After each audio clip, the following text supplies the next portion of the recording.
बंद करना आपको जब तक स्लाइड पर समझा रहे थे।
स्वर्गीय दर्शन कराते तुम्हें। आओ भाई बनो राजयोगी, योग के मार्ग पर हम बुलाते तुम्हें हो। आओ आओ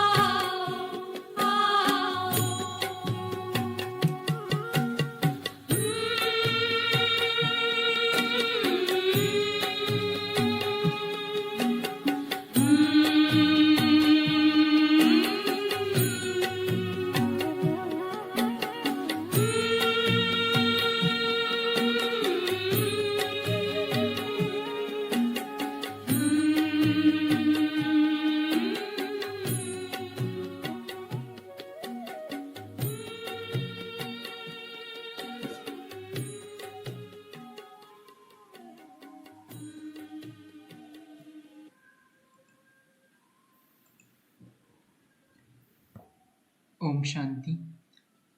आज के इस क्लास का तीसरा दिन है जो हमारी सीरीज चल रही है ब्रह्मांड की शक्ति को जानकर इसका उपयोग कर भाग्य को बदले।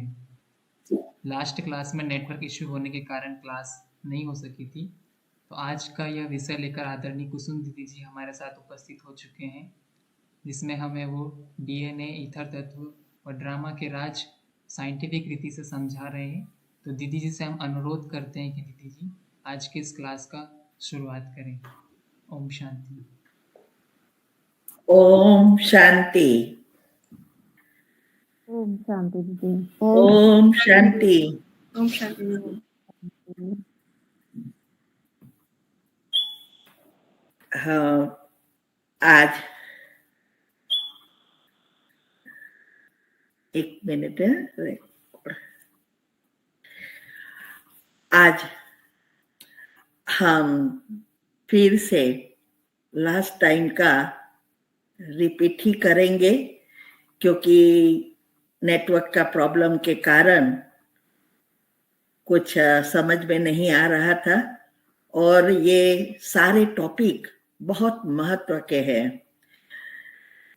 ये सारी बातें अगर हम साइंटिफिक रीति से समझते हैं तो हमें कर्म को सुधारना इजी हो जाता है।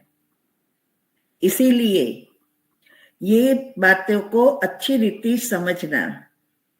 दूसरा, 2 सेमिनार के बीच एक दिन बीच में होता है, तो नेक्स्ट डे हम आपको वीडियो भेजेंगे। 2 तो भेजी है, तीसरी भी भेजेंगे, तो वो वीडियो रिपीट करके 2-3 बार सुन लो तो ये बुद्धि में बैठ जाएगा। साथ साथ अपने मोबाइल में उसको सेव कर लो, जिससे वो चला ना जाए। बहुत महत्व के ये टॉपिक चल रहे हैं और हम बहुत गहराई में जा रहे हैं। ऐसा हर एक टाइम नहीं होता है, तो सबको रिक्वेस्ट है कि इस बातों को अच्छी रीति समझने के लिए घर पे उसको रिपीट करते रहे, तो तीसरे दिन जब नया आए तो अगले दिन का अंदर बैठ जाता है। तो पहले तो हमने बताया कि ये भाग्य क्या है, भाग्य कौन लिखता है। क्या भाग्य में होता जो लिखा है वही होगा, या भाग्य हम बदल सकते हैं?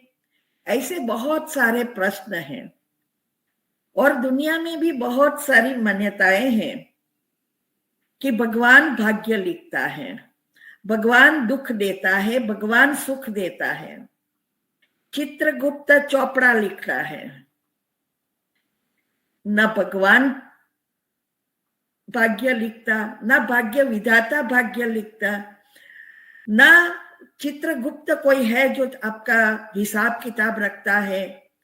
लेकिन हमारा अंदर ही भगवान ने ये चिप रख दी है, सबकॉन्शियस माइंड, जो हर पल आपके गुप्त रीति से चित्र ले रहे हैं। और ये आपके अंदर छपता जा रहा है। तो हमें दोनों चीजों को समझना है। कई बार हमें ऐसा होता है कि भाई भाग्य में होगा तो पुरुषार्थ करेंगे, भाग्य में होगा तो जॉब मिलेगी। लेकिन भाग्य में क्या होता है और कहाँ पुरुषार्थ करना है भाग्य को एक्टिव करने के लिए, ये समझना बहुत जरूरी है। अगर हम सोचे कि भाग्य में होगा तो करेंगे तो कभी नहीं आगे बढ़ सकेंगे और जीवन में दुख ही बढ़ता जाएगा। तो हमें यह सीखना है कि भाग्य कहाँ लगाना है, पुरुषार्थ कहाँ लगाना है। तो हमारे अंदर कोई भी विचार आए, इसका मतलब हमारे भाग्य में कोई जन्म का ये पुण्य है जो हमें ये प्राप्त कराना चाहता है। अगर उसका हम उपयोग करें, उस तक कहते हैं ना, भाग्य मना तक हमें अपॉर्चुनिटीज मिलती है। इसीलिए जन्माक्षर में भी लिखा होता है कि इस समय इस जॉब का योग है, अगर इस समय नहीं लिया तो दूसरा इस साल में है, या इस समय इस साल में आपकी शादी होगी, या दूसरे इस समय के बाद दूसरा योग है इस साल में, ऐसा लिखा हुआ है। योग का अर्थ है उस समय आपके ग्रह नक्षत्र ऐसे है जो आप प्रयत्न करो तो आपको वो प्राप्त करा देगा। वो तक अपॉर्चुनिटीज चली गई, फिर आपको राह देखनी पड़ती है। और अभी कलयुग में ये क्या हो रहा है, ये दुनिया का वातावरण भी नेगेटिव है। हमारा सबकॉन्शियस माइंड में भी जन्म जन्मांतर के नेगेटिव कर्म भरे हैं, अभी वो एक्टिव है। इसीलिए कोई भी चीज हम अच्छी सोच ही नहीं सकते, नहीं वो अपॉर्चुनिटीज का लाभ उठा सकते हैं।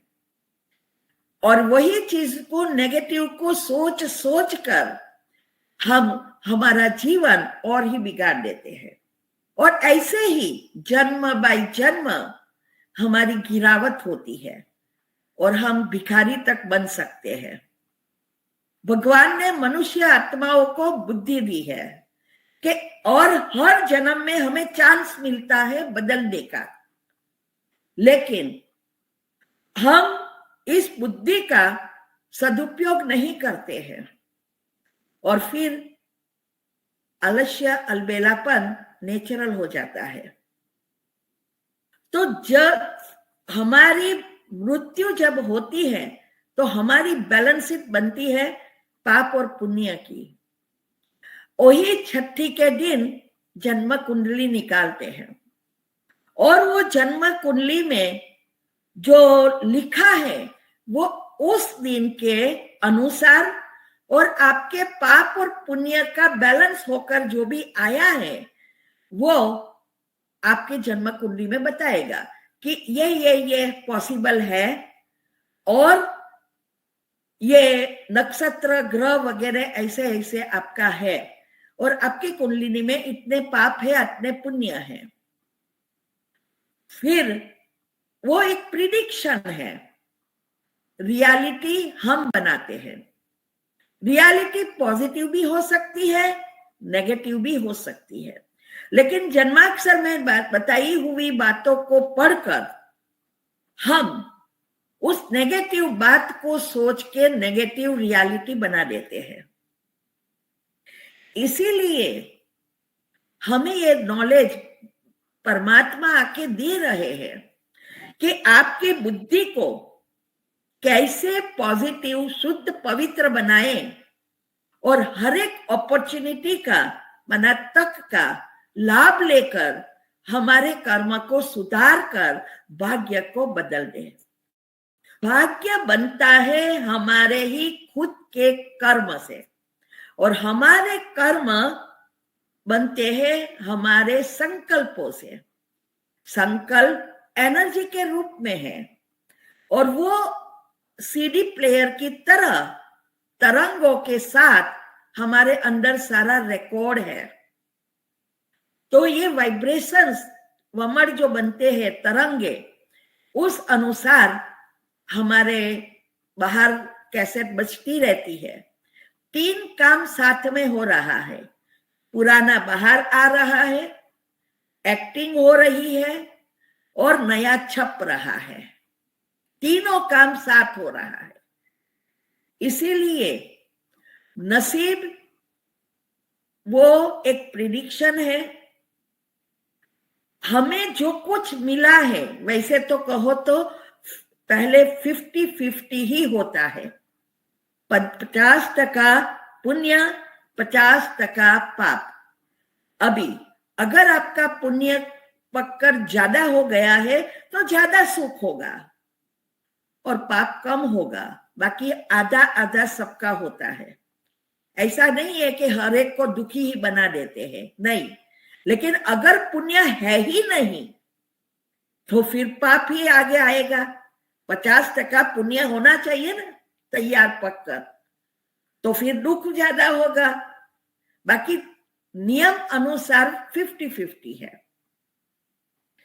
तो जो कुछ हमें पहले मिलता है, पहले तो हमारे पिछले जन्म के बुढ़ापा के समय की अनुसार हमारा वो पहले भाग्य बनता है। हमें माँ बाप मिलते हैं, अच्छा घर मिलता है, अच्छा परिवार मिलता है, संस्कारी जीवन मिलता है। तो जो कुछ हमें मिला, सुविधाएं, सुख सुविधा जो भी मिला है, वो हमारा भाग्य है।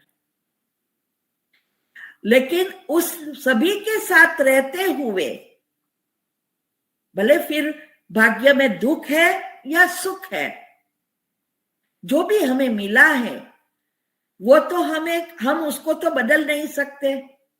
लेकिन जो मिले हैं उसके साथ कभी कभी खराब पेपर आ जाता है, कर्म बाहर आ जाता है। तो सभी के साथ रहते हुए, सभी चीजों का उपयोग करते हुए, इस नेगेटिव पाप कर्म को परिवर्तन कर अच्छे संबंध में परिवर्तन कर देना, बना अच्छा भाग्य बनाना। ये है पुरुषार्थ, ये भाग्य नहीं है। तो ये जो हमारी सिचुएशन जो भी आती है, उसमें किसी का भी दोष नहीं होता है, हमारा खुद का ही होता है। कई बार तो सामने वाली आत्मा सिर्फ निमित्त बन के आई है, आपके उस अनुसार के कर्म के अनुसार। कई बार कई आत्माएं हमें सुख देने आई है और साथ में कर्म ऐसे है, तो उस एनर्जी एक्टिव होने से हमारे खुद के ही कर्म के जो भी लेयर्स है, उस नेगेटिव बातों को चिंतन में लाकर और बढ़ा देते हैं। और ही कभी कभी उस आत्मा जो सुख देने आई है उसके साथ और ही कड़े हिसाब बना देते हैं। ये कर्म की गति बहुत सूक्ष्म है। मैंने YouTube चैनल पर ये सब रखा है, कोई चीज बाकी नहीं रखी है। आपको बस जरूरत है इस बातों को सुनकर समझना। तो ये कर्म की गति इतनी सूक्ष्म रीति से हमने बताई है। तो ये जो भी हमें परिवार मिला है, उसके साथ संबंधों को सुधारना है, हमें अच्छे कर्म बनाकर अच्छा जीवन जीना है, नया भाग्य बनाना है। जो भी हमें पैसा, गाड़ी, बंगला जो भी मिला है, सुविधाएं, उसका सदुपयोग करना या दुरुपयोग करना वो हमारे हाथ में है। वहां ही हमारी बुद्धि काम करती है ये सब भाग्य को बदलने में। और इसके लिए ही भगवान आके हमें ये सारी बातें बता रहा है। दुनिया में कोई नहीं जानते हैं। तो हर एक चीज में ऐसा है। अच्छी नौकरी मिलना वो हमारा भाग्य है। उस आत्मा के साथ कोई अच्छे कर्म है, इससे हमें अच्छी नौकरी मिली है।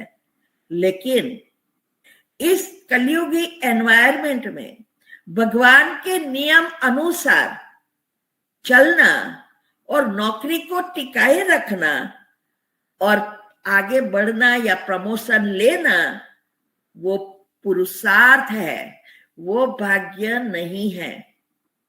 कई बार हम उसके बारे में या ऑफिस के बारे में सोच कर नेगेटिव कर्म क्रिएट कर आया हुआ भाग्य को नर्क में बदल देते, अर्थात नौकरी छूट जाती, नौकरी को ठुकरा दिया।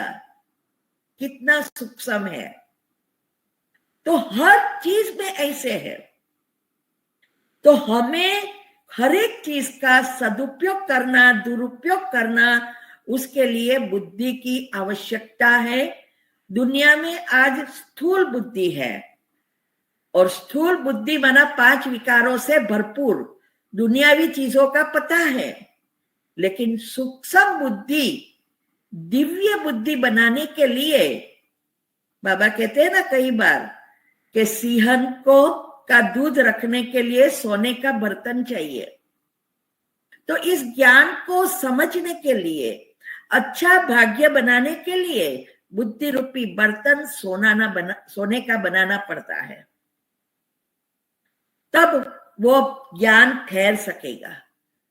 तो बुद्धि को शुद्ध पवित्र बनाने के लिए अंदर में जाना पड़ेगा। आत्मज्ञान चाहिए।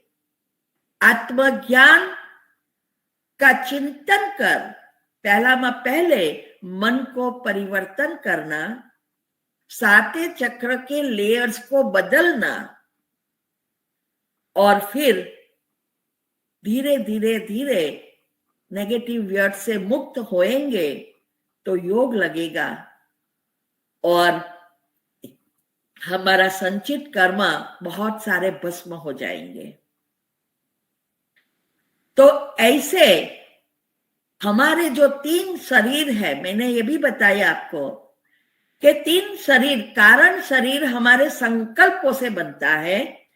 जैसे हम संकल्प करते हैं वैसे हमारी आत्मा की शक्ति कम होती जाती है और इसके वाइब्रेशन से हमारा सूक्ष्म शरीर तैयार होता है और सूक्ष्म से बार बार की हुई बातें फिर प्रैक्टिकल जीवन में आती है, वो स्थूल शरीर में आती है। अगर कोई बात या कोई बीमारी प्रैक्टिकल स्थूल में आ गई तो बहुत मेहनत पड़ती है। सूक्ष्म शरीर में हिसाब किताब चुकतू करना इजी है, ये परमात्मा सिखा रहा है। लेकिन अगर स्थूल में आया तो स्थूल रीति से भी बहुत कड़ी मेहनत करनी पड़ेगी। और स्थूल में किया, बीमार हुए, हॉस्पिटल में गए, लेकिन बीमारी स्थूल में से गई, सूक्ष्म में बाकी है और कारण में बाकी है, फिर से आती रहेगी, मूल से नहीं जाएगी। कोई भी सिचुएशन आई, हमें बाधा मानता लिया, कोई जंतर मंतर करवाया, भगा दिया, लेकिन ये मूल से नहीं गई, सूक्ष्म और कारण में बाकी, और ही हमने ज्यादा ब्याज के साथ उसको भोगना पड़ेगा। ऐसे करते ही हमने कलयुग के अंत तक बहुत सारे पाप कर्म बना दिए, पाप को थैलाया, समाप्त नहीं किया। इसीलिए सूक्ष्म शरीर को साफ करना बहुत जरूरी है। सूक्ष्म शरीर दुआओं से जाएगा और कारण शरीर सिर्फ एंड सिर्फ डिवाइन लाइट, कॉस्मिक पावर कहो, डिवाइन लाइट कहो, subconscious almighty subconscious universal subconscious power कहो, प्राण शक्ति कहो, ये ही बातें हैं जो भगवान की शक्ति।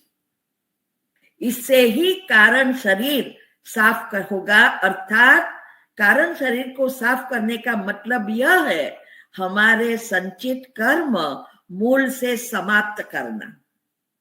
तो ये अगर हम दुआ कमाते हैं तो दुआ से हमारे अंदर कारण शरीर को बना साफ करना इजी होगा, क्योंकि कारण शरीर में योग लगेगा तभी होगा ना, लाइट तभी खींचेंगे।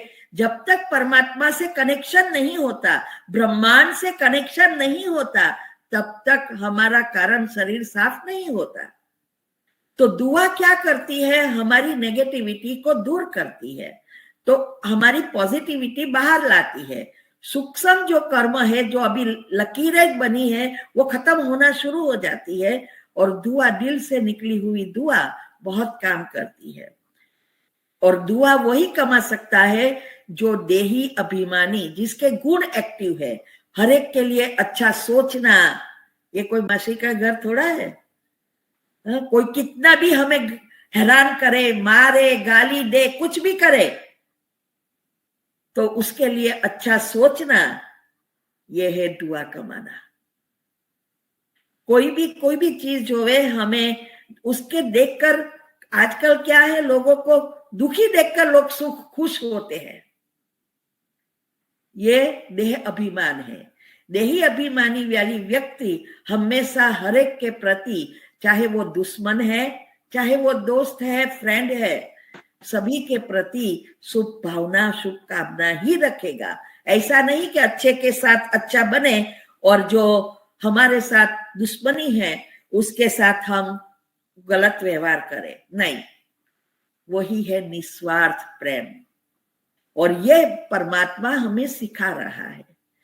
तो हमारा अनेक जन्म का पुण्य होगा, भक्ति का फल हमें भगवान मिला है।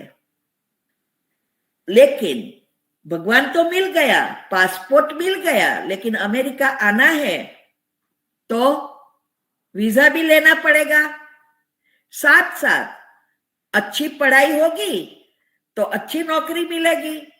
अगर पढ़ाई नहीं है तो नौकरी भी काम वाले जैसी करनी पड़ेगी। तो ऐसे ही भगवान मिलना माना पासपोर्ट मिलना। अभी आगे जाने के लिए वीजा भी लेना पड़ेगा, और ये पढ़ाई जो पढ़ाते हैं वो अच्छी रीति पढ़ना पड़ेगा, तब सतयुग त्रेता में राजाई घराने में आ सकेंगे, सिर्फ बोलने से नहीं। इसीलिए आगे बढ़ना, वहां शुद्ध बुद्धि चाहिए। तो परमात्मा ने हमें बुद्धि दी है। कई बार कई सोचते हैं हम तो पॉजिटिव सोचते हैं, तब आप कहो पॉजिटिव सोचो, क्या पॉजिटिव सोचने से सब हो जाता है? पहले पॉजिटिविटी कहाँ यूज करनी है वो भी लोगों को नहीं पता। कई बार ऐसे प्रश्न आते हैं कि आग में हम हाथ डालें या खड्डे में खड्डा है और हम सोचे कि हम तो नहीं पड़ेंगे, तो क्या हम नहीं गिरेंगे? गिरेंगे। आग में हाथ डाला, पॉजिटिव सोचा कि नहीं दाजे मीन्स के बर्न नहीं होगा, लेकिन ये तो बर्न होगा ही। वहां तो बुद्धि का काम है कि बुद्धि भगवान ने दी है कि भाई ये आग है और आग में हाथ डालने से, चीजें डालने से क्या होता है।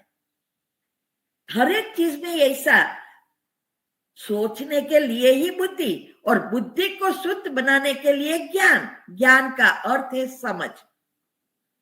तो जब हमारे अंदर समझ आ जाती है तो हम हर एक चीज में बुद्धि का उपयोग करते हैं, और बुद्धि का उपयोग करके हम अपने कर्म को सुधारते हैं और जीवन में जो चाहिए वो प्राप्त कर सकते हैं।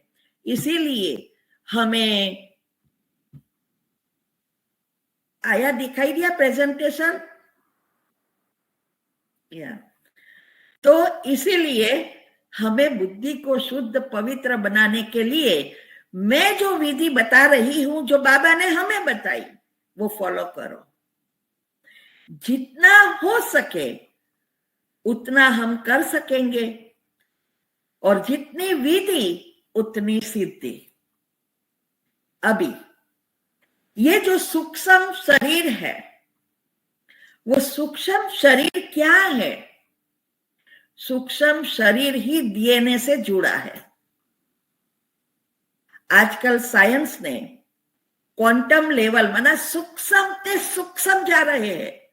आप सोचो गाड़ी भी बिना ड्राइवर चलती है, रसोई करने वाला भी रोबोट निकले हैं, ऑफिस में काम करने के लिए रोबोट आ रहे हैं, न्यूज देने के लिए रोबोट आ रहे हैं, वेटर में भी रोबोट आ रहे हैं। मनुष्य के काम निकल जाता है, नौकरी नहीं मिलेगी, सब रोबोट कर रहे हैं। आप सोचो कितना सूक्ष्म ये कैसे हो रहा है।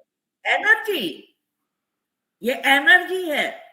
और ये सारी तैयारियां एक साइड विनाश में काम आएगी और दूसरी टाइप ये सब वहां काम आएगा स्वर्ग में। तो डीएनए में बताया है कि डीएनए का मीन्स के किसी के एक खून की बूंद भी मिल जाए या तो इवन कितने समय के बाद भी वो चीज मिल जाए बूंद, तो इसमें दादा परदादा क्या थे, कैसे थे, सारी हिस्ट्री अंदर है।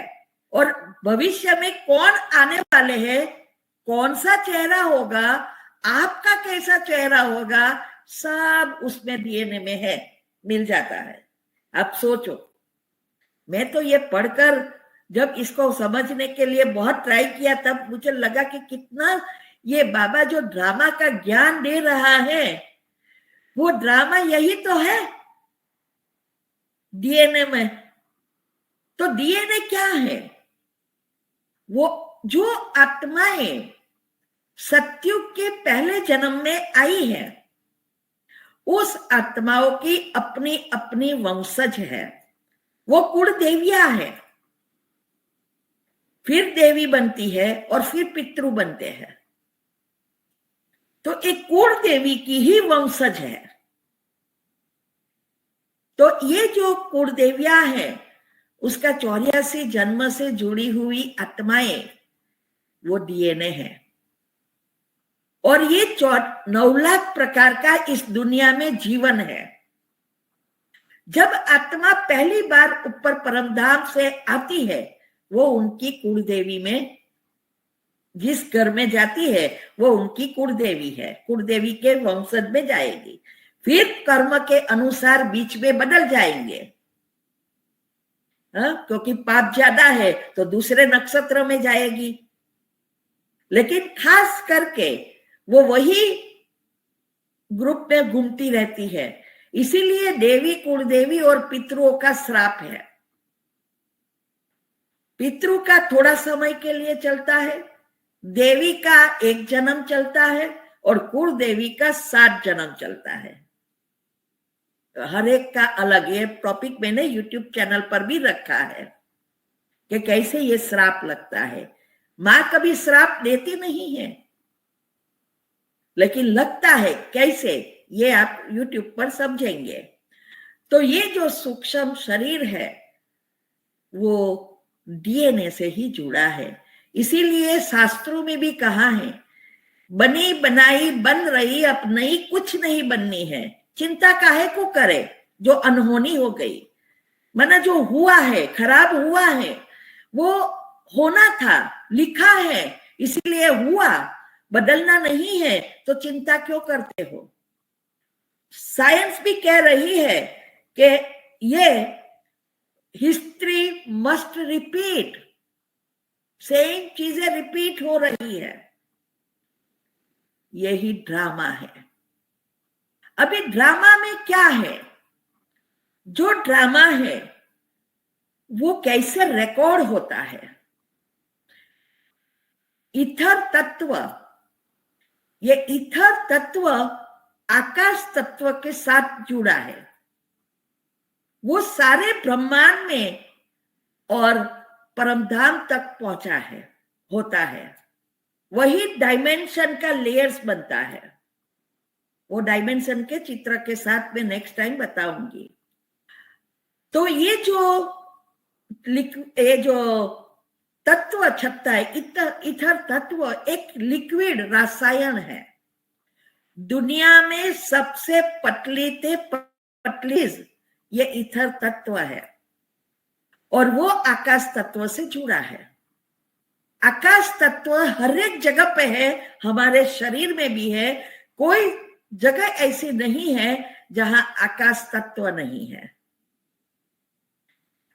इसीलिए यहां नहीं दिखाई देता जब नजदीक है, लेकिन ऊपर दिखाई देता है जब इकट्ठे होता है। आप प्लेन में जाएंगे, प्लेन में तो अंदर कितने ऊपर जाएंगे, लेकिन वहां भी ऐसा ही है, धुम्मस ही है रहता है, उसमें कोई ऐसा इकट्ठी चीज नहीं होती है।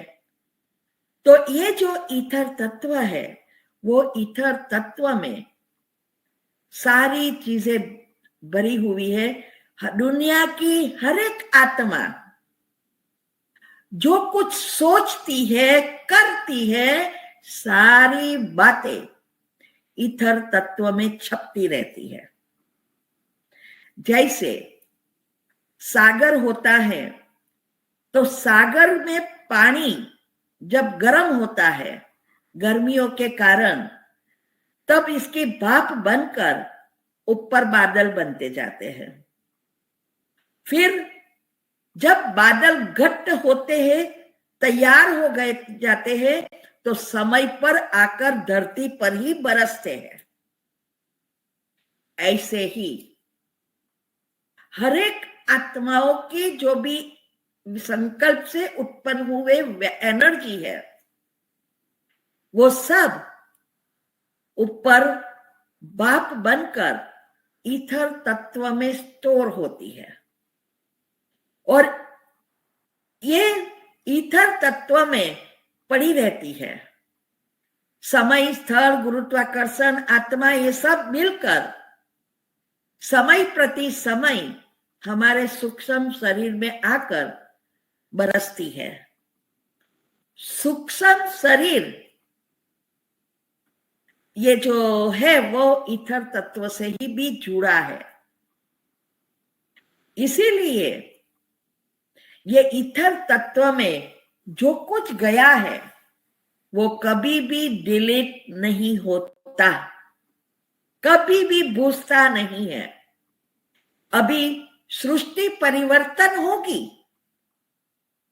दुनिया बदलेगी, हम सभी आत्माएं परमधाम वापिस चली जाएगी, लेकिन हमने जो कुछ सोचा और किया, भले अच्छा किया, वो भी ईथर तत्व में पड़ा रहेगा, परमधाम साथ में नहीं जाएगा। और फिर जब हम परमधाम जाएंगे तो सिर्फ आएगा क्या, हमारे गुण और आत्मा की शक्ति बनकर वो शक्तियां ऊपर आत्मा के साथ होगी। बाकी सारी चीजें यहां ही रहेगी। जैसे आत्मा आएगी वैसे फिर से वो लाइन बाय लाइन कैसेट बजना शुरू हो जाएगा। ये कैसेट बजती रहती है। समय, स्थान, गुरुत्वाकर्षण के हिसाब से लाइन बाय लाइन वो कैसेट निकलेगी, बजेगी, और फिर नया रिकॉर्ड होगा। ये तीनों चीज साथ में हो रही है। इसीलिए हमें बाबा माना परमात्मा आके यही बातें सिखा रहा है कि कैसे हम इस ईथर तत्व का उपयोग कर या हमारे कर्म को बदलकर अच्छा भाग्य हम बना सके, ये सिखा रहा है।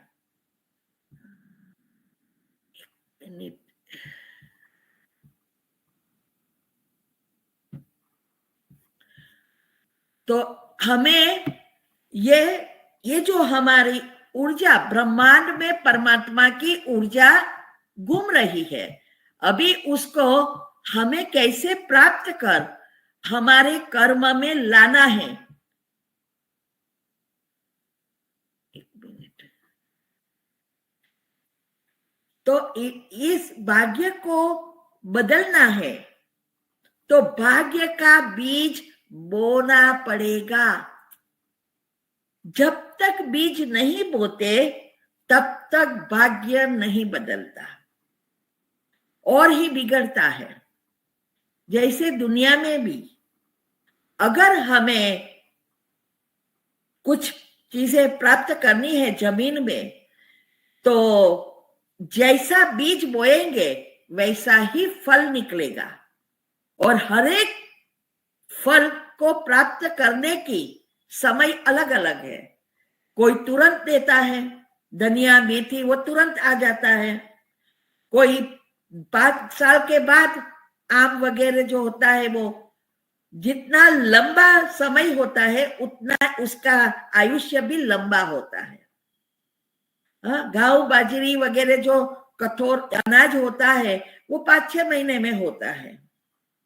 अभी जो बीज हमें जो चाहिए, चावल चाहिए तो चावल का बीज बोना पड़ेगा।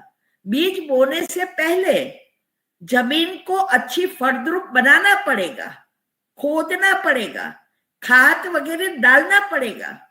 फिर बीज बोकर ऊपर से पानी और धूप दोनों देना होगा।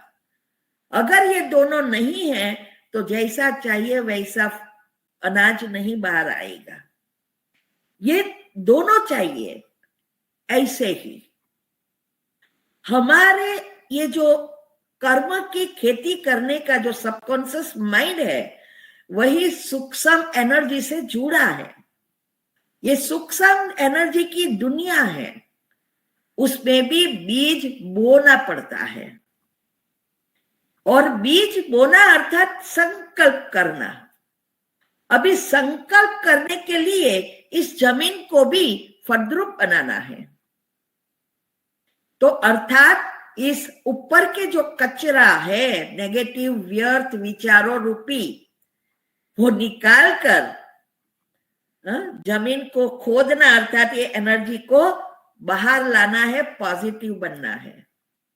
जितनी पॉजिटिविटी होगी उतनी जमीन फलद्रुप बनेगी।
ये किसी को नहीं पता है।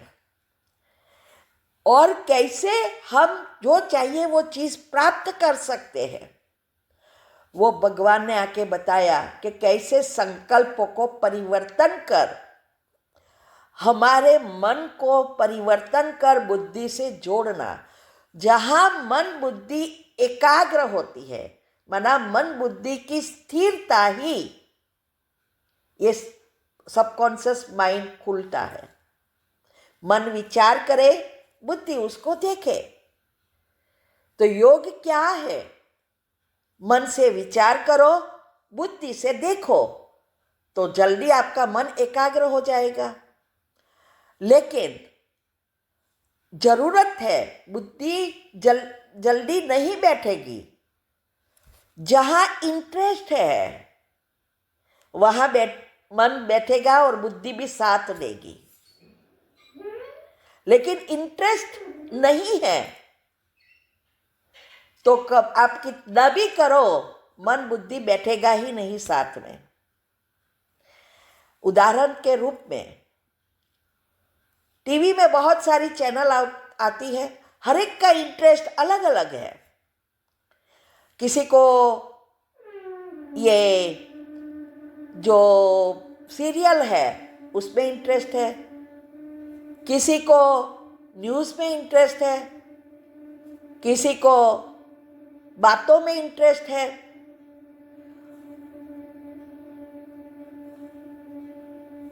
किसका आवाज है पता नहीं। तो ऐसे जिसका जिसमें इंटरेस्ट है वो चीज याद रखनी नहीं पड़ेगी, याद नेचुरली आती जाएगी। अगर कोई सीरियल है तो उसके लिए जो भी आया वो भी याद आएगा, पीछे क्या था वो भी याद आएगा, आगे क्या होने वाला है वो भी प्रिडिक्शन हो जाएगा। और ज्ञान की मुरली याद नहीं रहती। क्यों? जितना चाहिए उतना इंटरेस्ट नहीं है। तो ऐसे सोचने से थोड़ा हो जाएगा। दुनिया में सब बोलते रहते हैं मुझे ये चाहिए, मुझे गाड़ी चाहिए, मुझे बंगला चाहिए, मुझे अच्छे बच्चे चाहिए, अच्छा संसार चाहिए, मेरा पति अच्छा चाहिए, બધું चाहिए चाहिए चाहिए, लेकिन होता कुछ नहीं।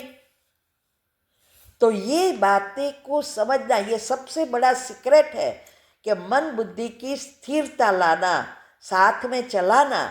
ये परमात्मा ने आके सिखाया कि ये दुनियावी चीज़ों का विचारों से मन बुद्धि स्थिर नहीं होगी।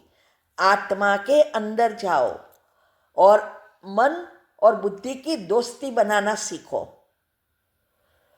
तो अभी सबको सब कुछ चाहिए लेकिन नहीं हो रहा है, क्योंकि बीज बोया है बबूल का और खानी है सबको आम। कहाँ से मिलेगी? बबूल बोया, कांटे बोए तो कांटा ही आएगा, और वही बीज बोते रहेंगे तो और ही कांटे बढ़ते जाएंगे। हर सेकंड हमारा भाग्य बन रहा है। तो हमें हमारे एक एक संकल्प पर ध्यान देना है कि कैसे हम इस संकल्प को ऐसा बीज ना बो दे जिससे हमें उसको भोगना पड़े।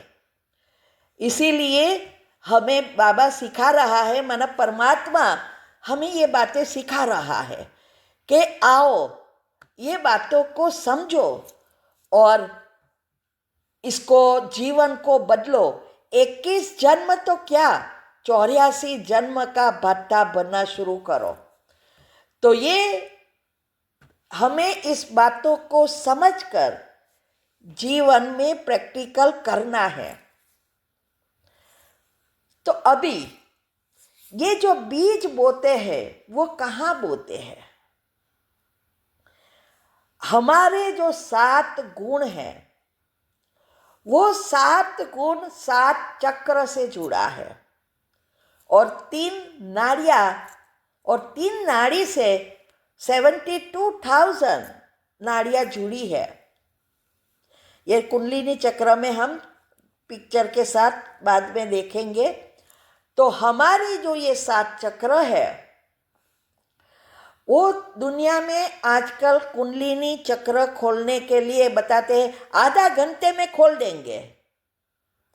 किसी को पता ही नहीं है कि ये कुंडलिनी चक्र खोलने का अर्थ क्या है।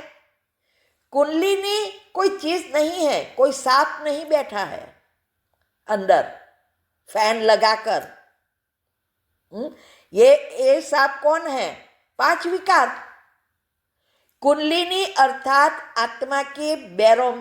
आत्मा की शक्ति का बैरोमीटर। जैसे जैसे आत्मा नीचे उतरती जाती है वैसे आत्मा की शक्ति कम होती जाती है, वो चक्र में नीचे उतरती जाती है। अभी सबकी कुंडलिनी मूलाधार में है। मूलाधार माना अभी खत्म होने वाली है, बैटरी डिस्चार्ज।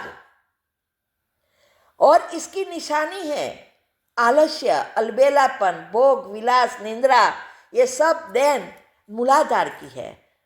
मूलाधार मुख्य है, फाउंडेशन है, क्योंकि शरीर का 5 तत्व का पृथ्वी से जुड़ा है, तो पृथ्वी तो फाउंडेशन है।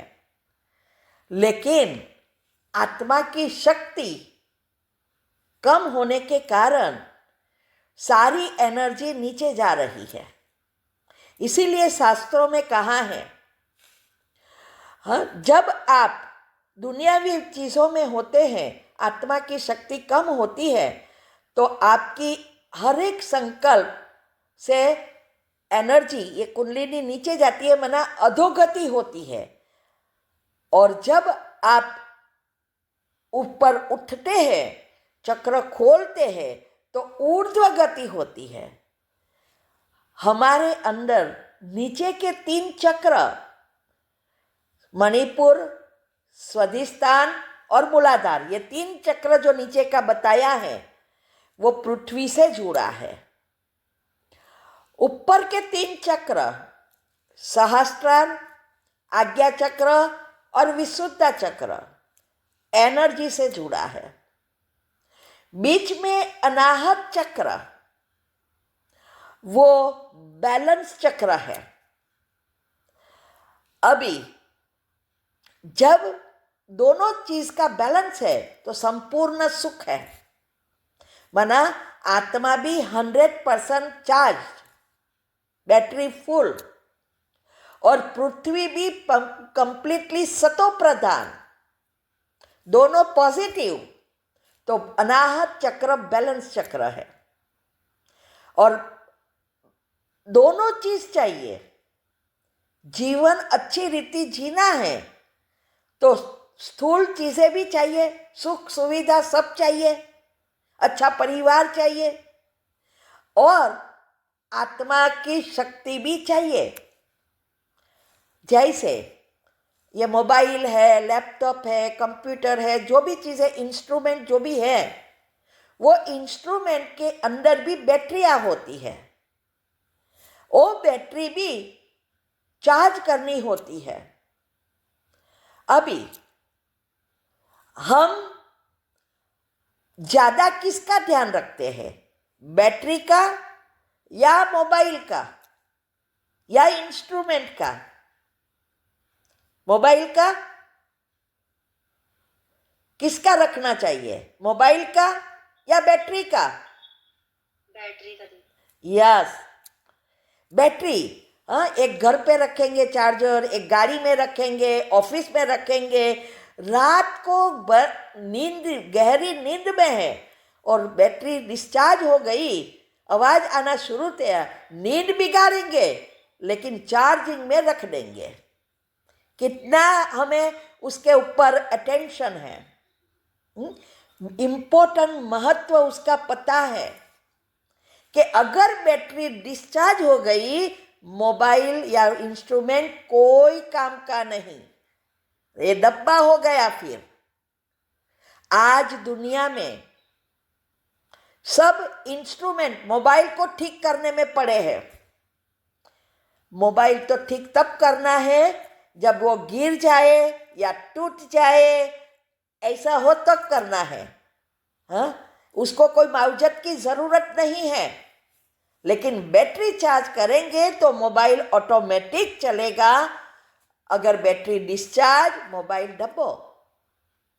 ऐसे ही ये शरीर रूपी मोबाइल, उसको भी हमें कब ध्यान रखना है, अगर गिर गए, एक्सीडेंट हो गया, कुछ लगा तो हॉस्पिटल जाना पड़ता है, क्या तब उसकी मुआवजत चाहिए।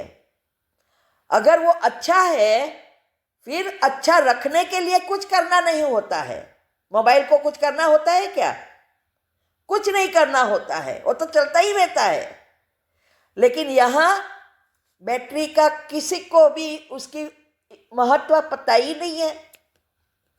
और सारा दिन सुबह से उठे, वॉकिंग करना, एक्सरसाइज करना, अच्छा अच्छा खाना, अच्छे अच्छे कपड़े, मोबाइल को ठीक करने में पड़े हैं और बैटरी तो डिस्चार्ज ही होती जा रही है। तो इसीलिए परमात्मा आके हमें ये बता रहे हैं, ये दुनिया से कंप्लीटली उल्टी चीजें बता रहे हैं। जो करना है वो दुनिया वाले नहीं जानते, जो नहीं करना है वो करते रहते हैं। बीमारियां, प्रॉब्लम जीवन में बढ़ता जाता है। तो ये जो है, सुख सुविधा भी चाहिए और एनर्जी दोनों चीज अच्छी है तो जीवन रूपी गाड़ी अच्छी रीति चलेगी।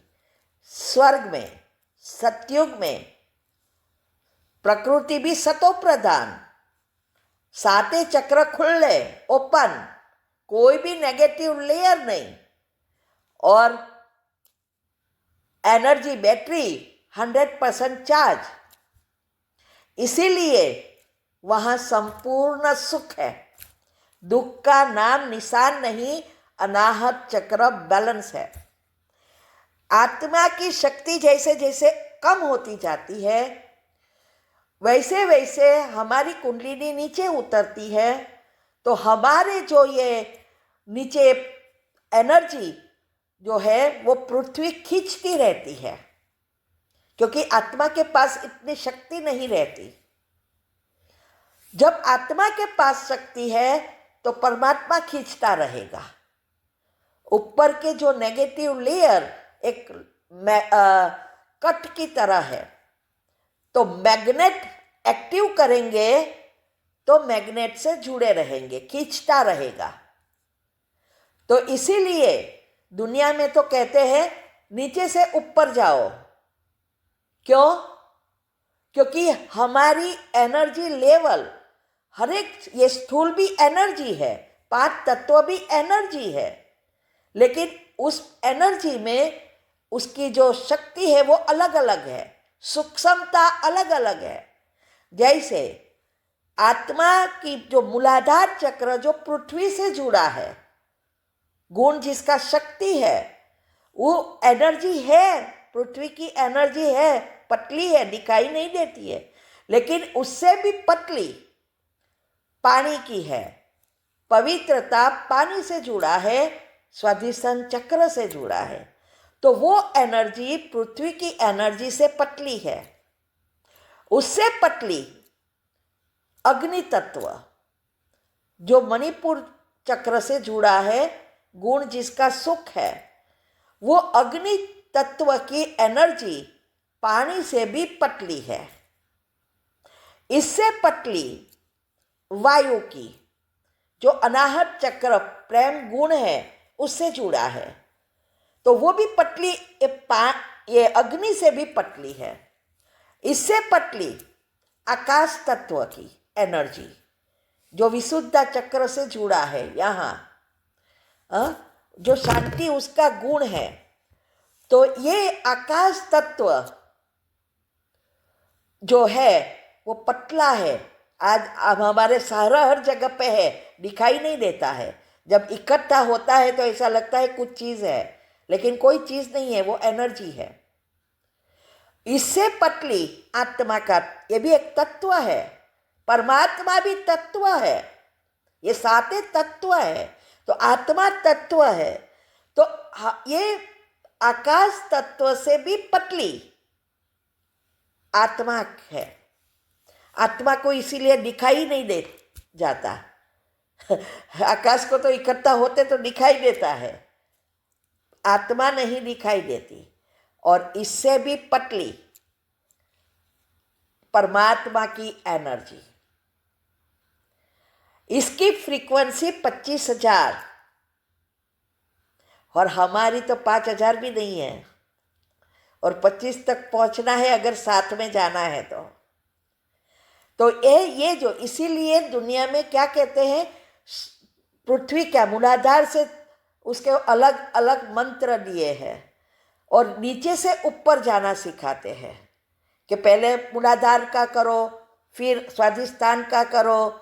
लेकिन यहाँ बाबा कहते हैं यहाँ से शुरू करो, क्योंकि सहस्त्र चक्र तो यहाँ सिर्फ उसकी निशानी है, बाकी ये शरीर की बाहर है, शरीर के अंदर नहीं है। ये 6 चक्र शरीर के अंदर है, और 7वां परमात्मा की एनर्जी जो है वो आसपास है। तो ये जो, इसलिए परमात्मा कहते हैं ऊपर से नीचे जाओ, नीचे से ऊपर नहीं। ये आज्ञा चक्र खोला, सारे चक्र खुल जाएंगे, कोई मेहनत नहीं है। और इसके लिए बताया कि ये गुणों का चिंतन करो, चक्र खुलना शुरू हो जाएगा। तो ये गुणों का चिंतन या उसका मनन चिंतन करो, आत्मा की बातों को याद करो, परमात्मा की बातों को याद करेंगे तो धीरे धीरे धीरे मन बदलेगा और चक्र खुलना शुरू हो जाएगा। इसीलिए हमें ये बातों को अच्छी रीति समझना है। अभी कैसे चक्र ब्लॉक होते हैं वो तो डिटेल में चक्र में ही जाएंगे, लेकिन जिस गुण के 7 गुण के साथ अवगुण भी जुड़े हैं, लेकिन 7वां आनंद के साथ इसका ऑपोजिट नहीं है, अवगुण नहीं है। 6 का है, ज्ञान का अज्ञान होता है, शांति का अशांति होती है, प्रेम का नफरत होता है, सुख का दुख होता है, पवित्रता का अपवित्रता होता है, शक्ति का अशक्ति होती है। नेगेटिव और पॉजिटिव दोनों है, लेकिन आनंद का नेगेटिव नहीं है, ऑपोजिट नहीं है, ना हिंदी में है ना इंग्लिश में है। ब्लिस जिसको कहते हैं उसका विरोधाभास शब्द नहीं है। क्यों? क्योंकि परमात्मा जो है वो ये जन्म मरण के चक्कर में नहीं आता, तो उसके पास वो स्थूल एनर्जी से नहीं जुड़ता है।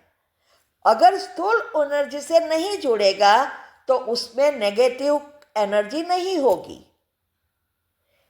हमारे में दोनों हैं, इसीलिए पाप और पुण्य बनता है। और परमात्मा के पास एक ही एनर्जी है, पॉजिटिव, और इसीलिए उसका ऑपोजिट ना होने के कारण वो हमेशा सागर की तरह है। जैसे सागर का पानी कभी खत्म नहीं होता, वैसे ये जो परमात्मा की जो शक्ति है वो कभी भी खत्म नहीं होती।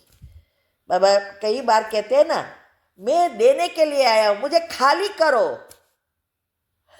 लेकिन खाली करने वाले ढीले हैं, ले ही नहीं सकते हैं, खुला रख दिया है, सब कुछ ओपन, जितना चाहे उतना ले लो। कल्प दिया कि मुझे किसी को एक राज्य का राजा बना देना है। अभी ऐसे ही कैसे दे, कैसे पता चले कि कौन राजा बनने के लायक है? तो उसको विचार आया कि एक ट्रिक रखे कि उसने अनाउंस करवाया कि कल सुबह में ये एक पहाड़ी था, वो पहाड़ी पर टॉप में एक मुंगट रखा जाएगा, और वो मुंगट माना वो टक कहते हैं ना, मुंगट क्या कहते हैं, वो ताज रखा जाएगा। जो व्यक्ति ताज लेके जल्दी वापिस आएगा वो उसको राजा बनाया जाएगा, एक राज्य दिया जाएगा। अभी ये सारे गांव में अनाउंस कर दिया, सब खुशी खुशी से तैयार हो गए। बोले कि सुबह में 6 बजे दरवाजा खुलेगा। तो लोग तो रात को ही मैं पहला पहुंचूंगा, मैं पहला करते सारी लाइन धक्कम धक्की, सारी रात लग गई, खड़े रह गए।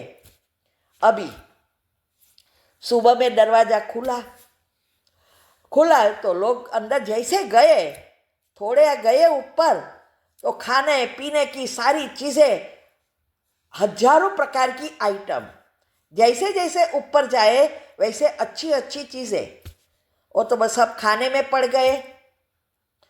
फिर आगे चले तो सोना मोहर सब रखे थे, उसके आगे चले तो हीरा माणिक रखे थे। अभी सबको सोच चला कि ये तो बहुत अच्छा है, तो पता ही नहीं था, नहीं तो हम थैला लेके आते। मुंगट तो किसके, सबको तो मिलने वाला नहीं है, लेकिन ये तो मिलेगा। हाँ, तो कोई शर्ट निकालने लगा, कोई सब कपड़े निकाल निकाल कर पोटले बांधने लगे और वहाँ धक्कम धक्की शुरू की।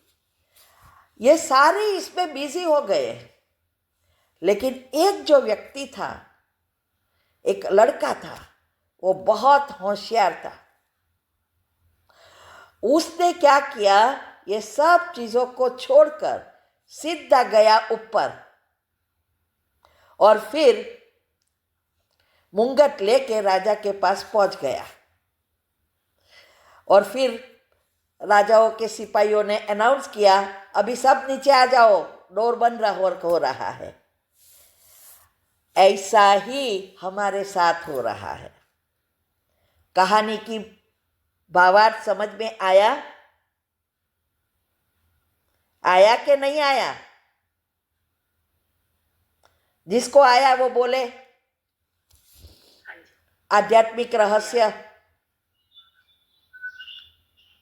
हाँ दीदी आया। हाँ बोलो, क्या है? माना भगवान हमें स्वर्ग दे रहा है अभी,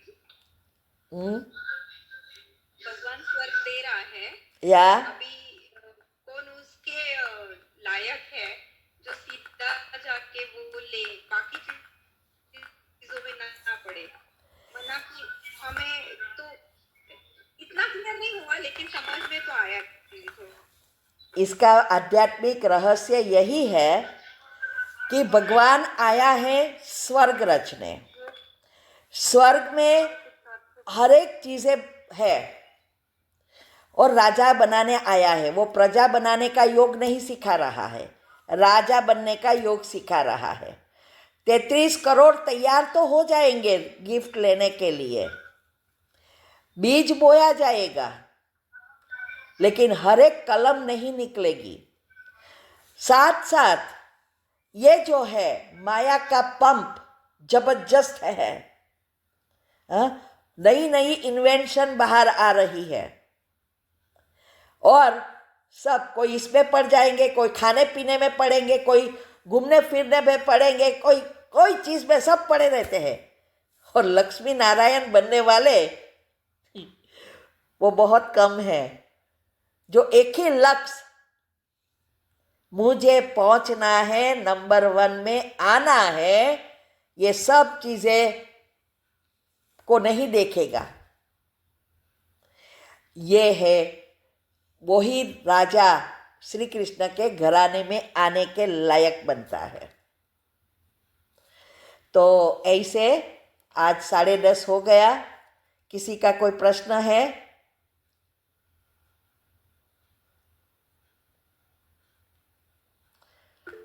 तो यहाँ किसी का प्रश्न है क्या?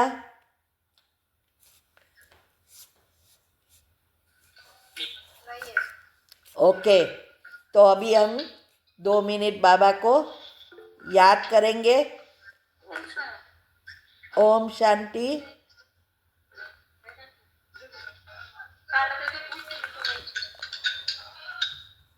हेलो, ओम शांति। ओम शांति बोलिए। हाँ ओम शांति दीदी। ओम शांति। हेलो दीदी पूछ रहे थे ये हेलो ओम या शांति। बोलिए। पूछ रहे थे ये सूक्ष्म शरीर योग से क्लीन नहीं होता है? सूक्ष्म शरीर और कारण शरीर दोनों एक दूसरे के जुड़े हुए हैं। योग तब लगेगा जब पॉजिटिव होंगे, नहीं तो योग लगेगा ही नहीं ना। तो दुआएं हमें मदद करती है। ऑटोमेटिक जब तक आप पॉजिटिव बनेंगे दुआएं ही प्राप्त करेंगे। सभी के साथ अच्छा व्यवहार करना, अच्छी रीति, उसके साथ कोई भी कुछ भी करे, हमें अब शुभ भावना देना, वो कब आएगा? जब 7 गुण एक्टिव होंगे। दुआ देने का अर्थ यही है। तो ये 7 गुण एक्टिव होंगे तो योग लगेगा। अगर 7 गुण एक्टिव नहीं होंगे, सूक्ष्म शरीर पॉजिटिव विचारों से ही जाएगा, और पॉजिटिव विचार होगा तो कारण शरीर साफ होगा, माना योग लगेगा। अगर आपके बीच में विचार आते ही रहेंगे नेगेटिव व्यर्थ, तो योग कहाँ लगेगा? बीज रूप स्थिति नहीं आ जाएगी तो कहाँ लगेगा? तो दीदी ये स्थूल शरीर में जो बीमारी रहती है वो योग से किसी किसी का चला जाता है, तो वो एनर्जी कैसे खत्म होती है? यही है ना कि योग, ये जो पॉजिटिव विचार है, योग किसका लगेगा? किसी का नहीं।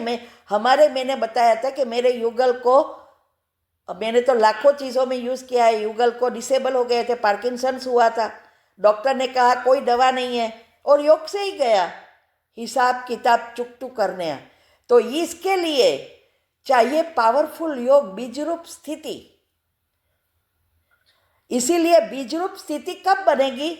जब आपका सारे गुण एक्टिव होंगे।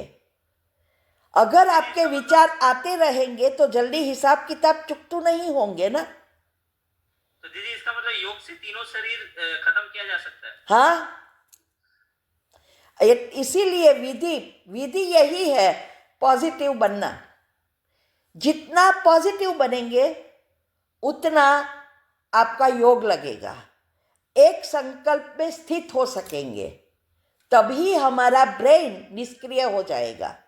ये में आगे आएगा डिटेल में साइंस अनुसार। योग से कारण शरीर को खत्म करना इजी है स्थूल और सूक्ष्म के मुकाबले।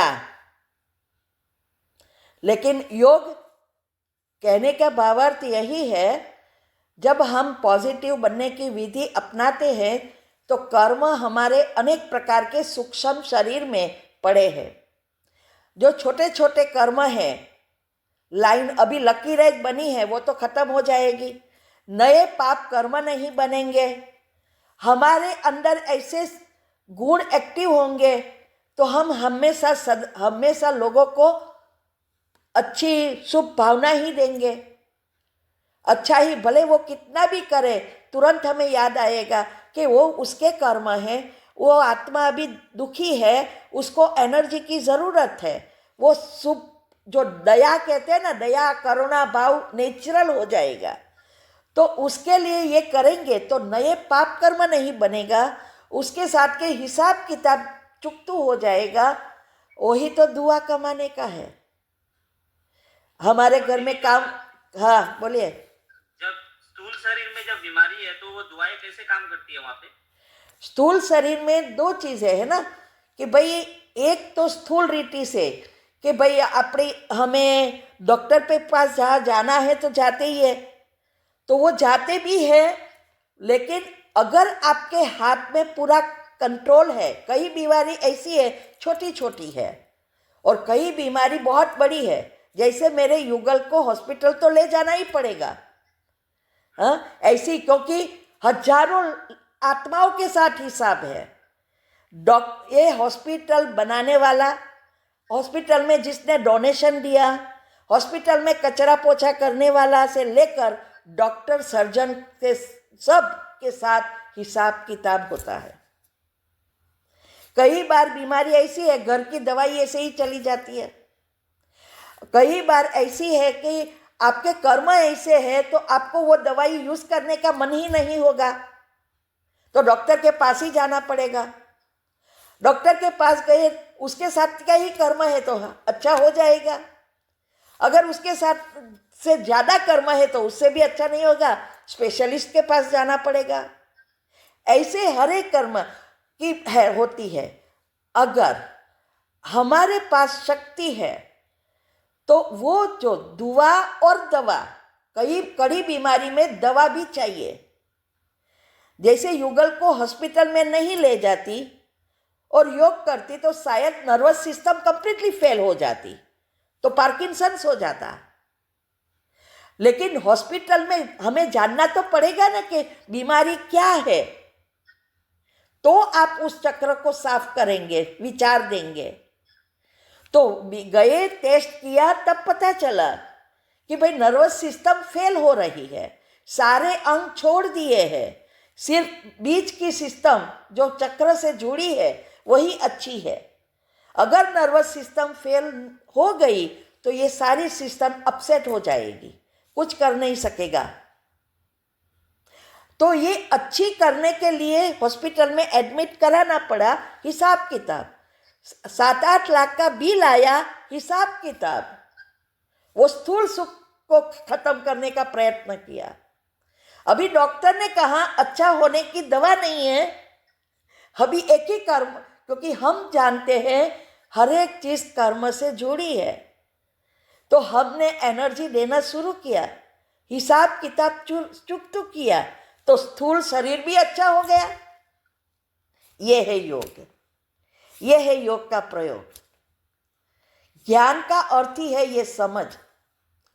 अगर हमें समझ नहीं होती, हम घबरा जाते, योग नहीं है, नेगेटिव विचार चलते, लोग दूसरी बातें कहने आते, हम वो करना शुरू करते, नए पाप कर्म बनाते, वो सिचुएशन बिगड़ेगी, कम नहीं होगी। ये है स्थूल में आई हुई चीज स्थूल रीति से समाप्त करना पड़ता है, और फिर सूक्ष्म शरीर से भी और कारण शरीर से समाप्त करेंगे तो मूल से जाएगी। ये है साइंस। ठीक है, ओम शांति। क्योंकि जैसे अभी आपने कहा कि जैसे वो हॉस्पिटल में वो हिसाब किताब, तो वो हिसाब किताब सिर्फ आपका आपके हस्बैंड के बीच का था, या जैसे क्योंकि पैसे या डॉक्टर के पास, तो वो डॉक्टर के साथ भी हिसाब? हाँ, सभी। कोई चीज ऐसी है एक के साथ एक का है, लेकिन हमने हजारों का खराब किया है, मन से, तन से, धन से, जन्म जन्मांतर का इकट्ठा हो गया है। तो फिर वो सबके साथ एक एक कर नहीं जाएगा। कचरा पोछा करने वाले पर इतना टाइम थोड़ा होता है जीवन में, तो वो बड़ी बीमारी के रूप में आप रहेगा। कई बार आपने देखा होगा, कई चीजें दुनिया में गलत होती है मगर समूह में होती है। कई ऐसी चीजें होती है, बहुत सारे शरीर छोड़ देते हैं, जैसे कोरोना। हाँ। तो ये सारी बातें बहुत सूक्ष्म, कर्म बहुत सूक्ष्म है। तो जब ये एक्यूमुलेट होते हैं, मेरे युगल के साथ हिसाब वो था कि मेरे उसको ऐसा कुछ कर्म किया है जिससे वो मेरा युगल बना। अगर मुझे ज्ञान नहीं है तो मैं उसकी प्रॉब्लम देखकर दुखी होगी। हाय क्या हो गया, अभी क्या करूं, ये सब मुझे करना पड़ेगा, ये भगवान, ये सब करना शुरू होंगी। तो ये दुख मुझे पर आया, लेकिन ज्ञान था, कर्म की गति पता थी। तो उस आई हुई सिचुएशन को ज्ञान से नया पाप कर्म ना खींचकर पुण्य कर्म खींचकर समाप्त कर दिया। ये है हिसाब मेरा। किसी उसको खुद को अनुभव करना था बीमारी का, और मेरा वो देखकर खुश हो या दुखी हो मेरे हाथ में है। वो करना उसके हाथ में है कि उसको क्या करना है। लेकिन अभी मेरे को खुश होना है या दुखी होना है, पाप बनाना है या पुण्य बनाना है, वो मेरे हाथ में है। तो मैंने वो किया, दुखी ना होकर सुख हुआ, खुश हुई कि ये पेपर आया, खत्म। मैं कोई भी पेपर जीवन में आता है ना तो खुश होती हूँ कि वाह बाबा वाह, ये कुछ नया सिखाने के लिए आ गया। वो हुआ तब मैंने ये बीमारी का रिसर्च कर डाला, सारी सिस्टम का। जब मुझे वो कैंसर का टेस्ट का आया, बाबा हमें दुख नहीं देता है, थोड़ा हिला देता है। आया तो मैं अल्कलाइन बॉडी पर रिसर्च कर डाला। ये है, ये बाबा की मदद है। लेकिन अगर मैं वही बातों का रोऊं तो और ही पाप कर्म बनता। यह है कर्म की गति। ठीक है, ओम ओम शांति।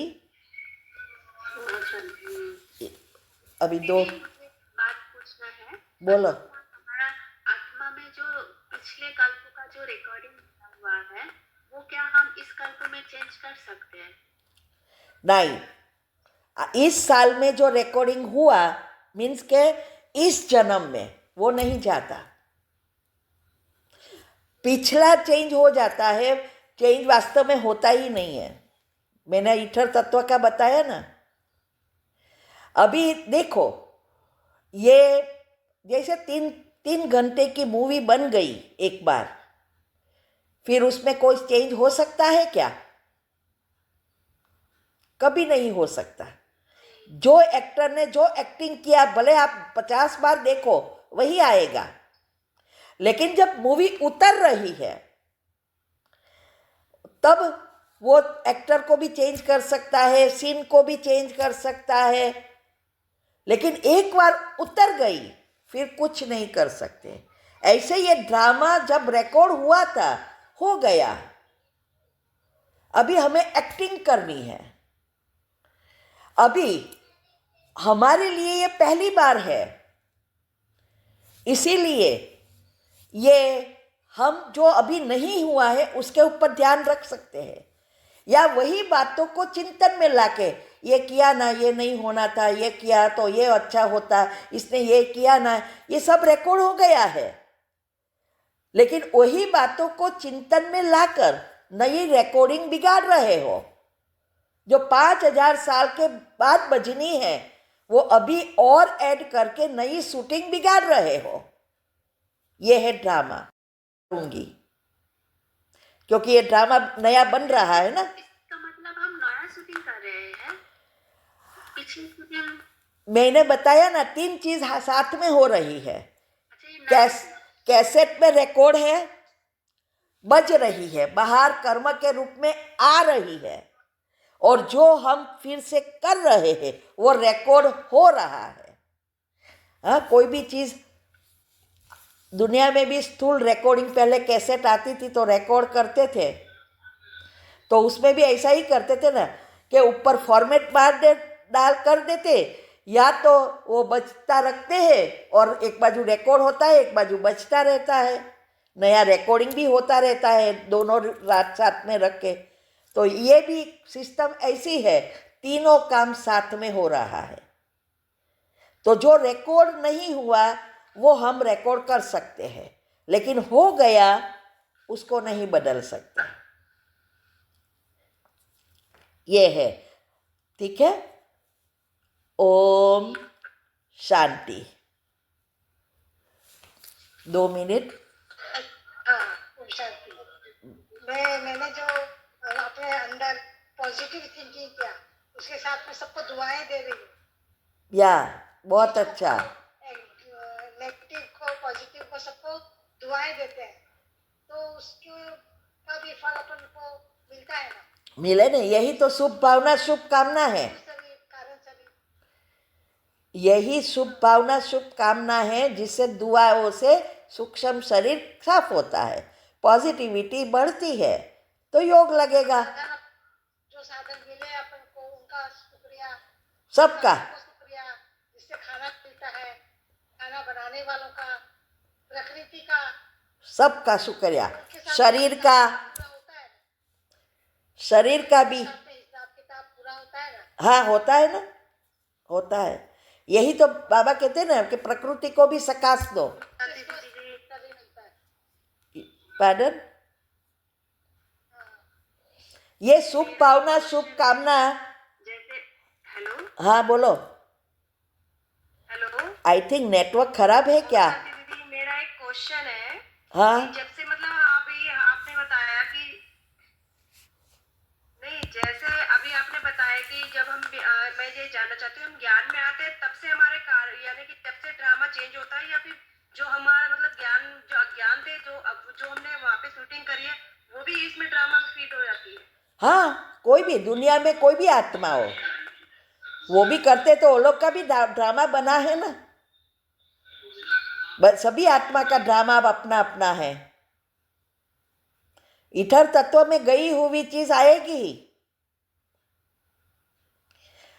तो ये लोग ज्ञान नहीं है तो भोगना भोग कर खत्म करेंगे। आत्मा में शक्ति नहीं भरेगी, जितनी किसी की 2% है तो 2% ही रहेगी, आएगी। किसी के 5% है तो 5% ही रहेगी। ठीक है, ओम शांति। दीदी हीना बहन का प्रश्न है। बोलिए। हाँ बोलिए। हाँ बोलिए बोलिए। आई थिंक नेटवर्क प्रॉब्लम है। दीदी आपको चश्मे नहीं है तो आपने अपने चश्मे को क्यों उतारे आंखों पे?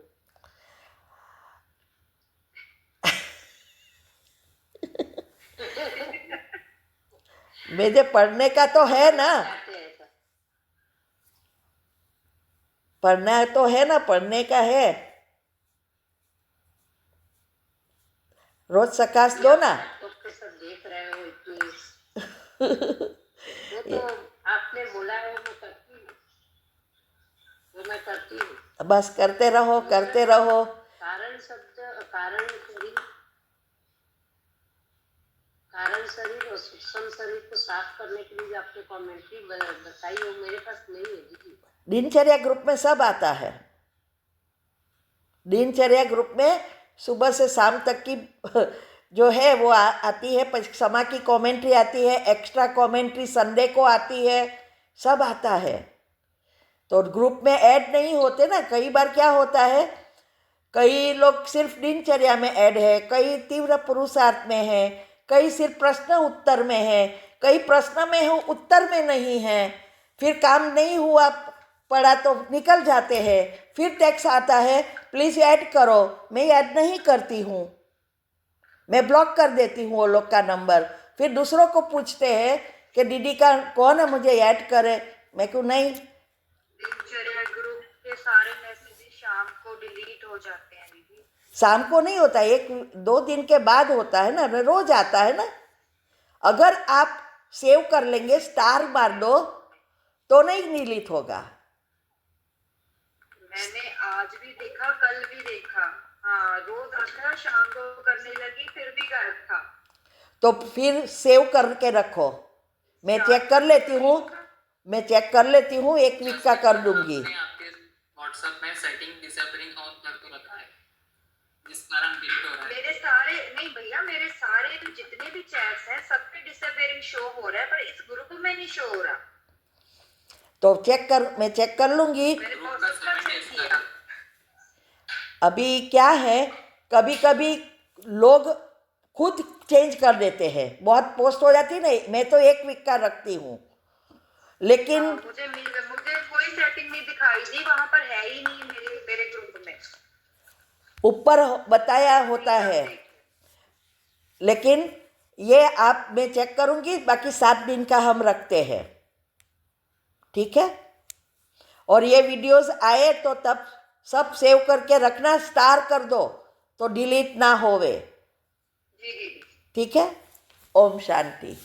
अभी 2 मिनट बाबा को याद करेंगे। अच्छा दीदी, एक और बात बताओ कि अगर हमने जो आपने वीडियोस रखे हुए हैं उन पर अपने नोट्स बनाएं कि आपकी इन क्लासेस पर बनाएं?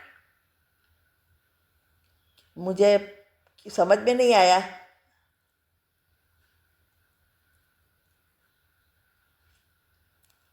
प्लीज रिपीट करो। हेलो, शायद नेटवर्क प्रॉब्लम है फिर से। हाँ जी, मैं पूछ रही हूँ कि अब हम इन क्लासेस को रिवाइज करके नोट्स बनाएं या जो आपने पहले क्लासेस बना के रखी हैं उनमें?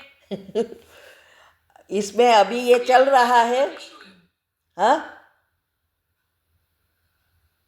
हेलो, ठीक है, मैं ग्रुप में पूछ लूंगी टाइप करके। ओके ठीक है, फाइन, अभी आप क्वेश्चन हम बाद में लेंगे, क्लास एंड करते हैं। ओके। ओम शांति। 2 मिनट बाबा को याद कर दे। आवाज नहीं आई।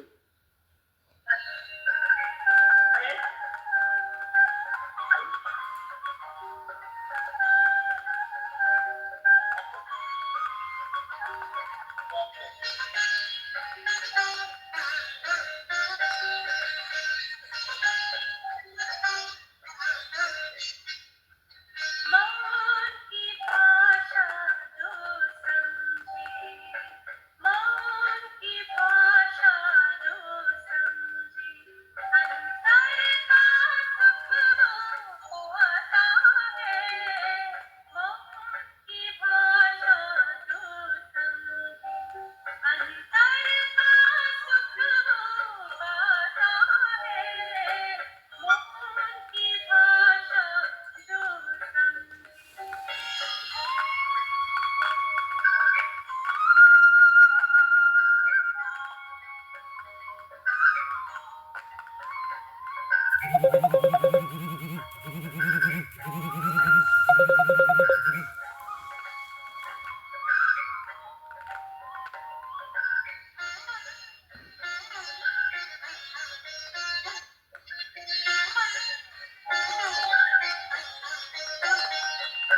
आवाज की दुनिया के परे दो पर दूर जो जाए बाहर की जग से रह कर यारा अद्भुत विश्राम पाए नसीब आनंद के सागर में वो सदा लहराता है मौन की भाषा जो अंतर का सुख वो पाता है मौन की भाषा जो